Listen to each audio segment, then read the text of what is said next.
Došlo je do baš jednog velikog pada. Dosta dobro sam se razbio tu 30 km pred cilja i prošle godine 2 puta sam se pretumbao.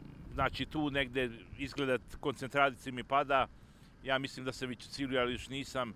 Udario sam dobro opet desnu nogu i levu butinu. Ja se nadam da lekovi protiv bolova će da pomognu, pa ću moći sutra da stanem na start. I na motoru sam napravio neku štetu, prekidač za roadbook, to sam slomio, iskrivio sam malo volan, znači treba će što da se radi na motoru. Znači idem sad da se okupam malo, da se odmorim.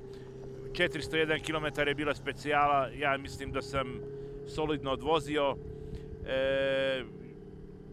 Sutra je 8. dan, ja se nadam da se vidimo na startu i navijajte jer neću da se pravim sigurno.